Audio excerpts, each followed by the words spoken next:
मार दी। देखिए, नीतीश कुमार जी पहले भी आदरणीय थे, अभी भी हैं और आगे भी रहेंगे। और हम लोगों का तो मुद्दा था कि रोजगार मिले, नौकरियां मिले, निवेश बिहार में आए, बिहार का विकास हो, ये हम लोगों का मुद्दा रहा है। और आप लोग सब लोग जान रहे हैं कि आज हमने सुना है कि क्रेडिट लेने की बात उन्होंने कही है, तो कोई क्रेडिट क्यों ना ले।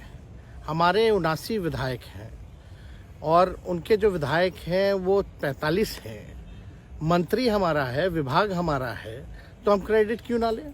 और यही मुख्यमंत्री जी जो 2020 के चुनाव में कहते थे कहाँ से पैसा लाएगा, कहाँ से नौकरी देगा, तो हमने, आपको पता होगा कि हमारी जो सरकार बनी थी इनके नेतृत्व में, वो 9 अगस्त 2022 में बनी थी और 15 अगस्त को मुख्यमंत्री जी ने ऐलान किया था। ये किसका विजन था, ये किसकी सोच थी।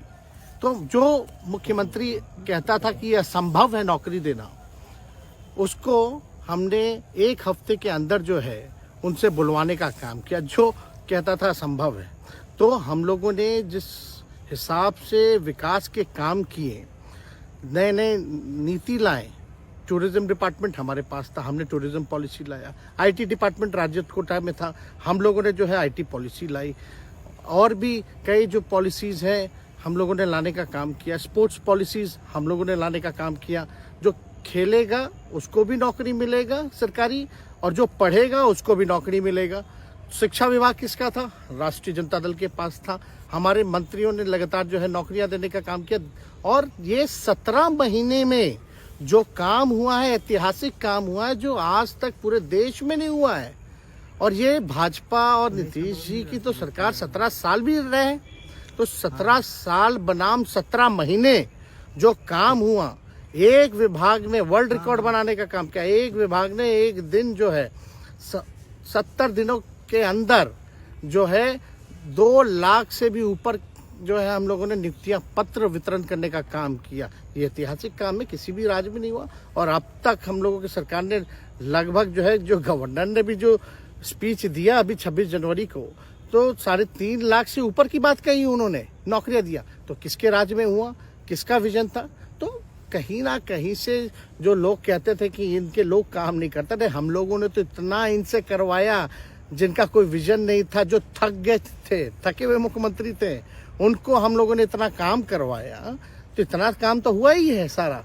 और आप लोग सब लोग जानते हैं कि जो भी बातें ये कह रहे हैं इनको खुद भी नहीं पता। हालांकि हम कोई व्यक्तिगत टिप्पणी नहीं करना चाहते हैं और हम इतना अपने लोगों को आश्वस्त करते हैं कि ना हमें गुस्सा है, ना हमें नाराजगी है।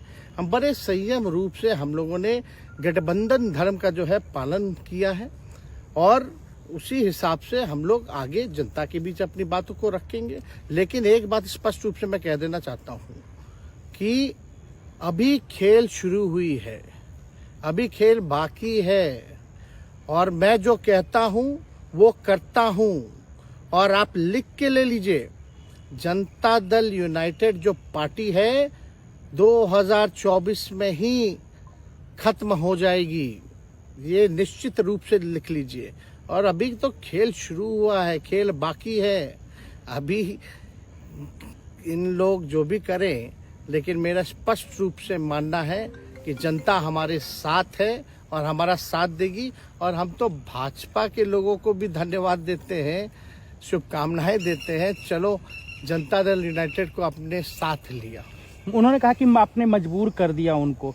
किस चीज की मजबूरी थी ऐसी, क्या तर्क देंगे? उनके साथ के सहयोगी पूछ रहे हैं, क्या तर्क क्या देंगे? शिक्षा व्यवस्था में सुधार जो अब तक नहीं हो पाया था, क्वालिटी ऑफ एजुकेशन, चिकित्सा में अस्पतालों को बेहतर करना, रोजगार देना, आर्थिक न्याय देना, स्वयं सहायता समूह के मानदेय को दुगुना कराना, पॉलिसीज लाना। तो इससे सोच रहे थे कि भाई ये नौजवान है, हम इतने साल से मुख्यमंत्री हैं, अब तक ये काम 17 सालों में भाजपा के साथ डबल इंजन में रह करके नहीं कर पाए।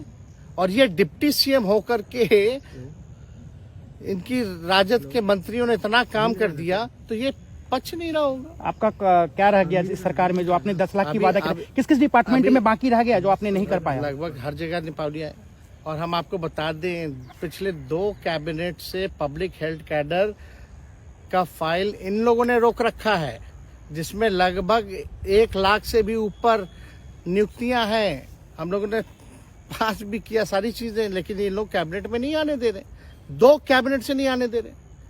चाहे आशा वर्कर का भी है, ये भी आने वाला है जल्दी। तो हम लोग तो देखिए काम में विश्वास रखते हैं। हम लोग तो रात भर घूम करके छापा भी मारने का काम किया है। कहीं कमी हो तो उसको दुरुस्त करने का काम किया है, ईमानदारी से काम किया, धर्म निभाया। लेकिन अभी तो खेला बाकी है। आज भले ही लोग ओथ ले लें, लेकिन कितना दिन ये लोग रहेंगे, इनको कुछ नहीं। जनता के बीच में आप क्या कह कर जाएंगे, क्योंकि आपने बड़ा सही, आपने जैसा ने कहा कि संयम बरते, आपके तरफ से अभी तक कुछ नहीं कहा गया, सरकार गिर गई, तो अब आप क्या कहेंगे, क्योंकि लोग तो आपसे उम्मीद लगाए रखे थे। सरकार हम लोगों ने बड़े उम्मीदों के साथ बनाया था, और किस उद्देश्य के साथ बनाया था वो नीतीश कुमार जी ने आपको उस समय बताने का भी काम किया। ये गए हैं, इन्होंने इसकी हत्या की है, तो जनता इसका जवाब देगी। सम्राट चौधरी सर पे मुरेठा बांध के घूम रहे थे कि इनको अब देखिए, अब इस पे क्या टिप्पणी, पुरानी बातें नहीं, काम की बात होनी चाहिए। कौन क्या कहता था, ये क्या हुआ नहीं हुआ, अब ये तो सारा इतिहास है।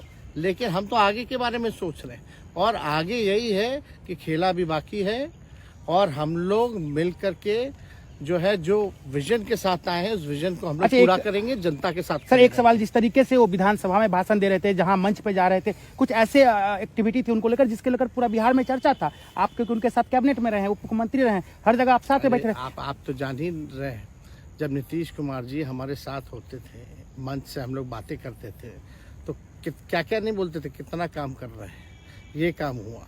आज तक कभी नियुक्ति पत्र किसी सरकारों, बिहार सरकार ने नीतीश कुमार जी को बांटते हुए देखे थे क्या? हम आए तब ना बंटवाना शुरू किए, उसके बाद ना भारत सरकार बांटना शुरू किया। कोई ये सब भूलता है कोई? बीजेपी को क्या कहेंगे? बीजेपी ने कहा शुभकामना है बीजेपी के लोगों को, बीजेपी के लोगों को शुभकामना। इससे ज्यादा भी हम, इंडिया गठबंधन आपका टूक खत्म हो गई एक तरह से। अरे इंडिया गठबंधन मजबूत है, ठीक है, जो होता है अच्छे के लिए होता है। उन्होंने कहा था कि हम मर जाएंगे, दोबारा बीजेपी के साथ नहीं जाएंगे, लेकिन एक बार फिर से वो पलटी मार दिए। पूरा देश पूछ रहा है। इस पे क्या बोलना, ज्यादा हमको नहीं कहना, इसमें जवाब जनता देगी।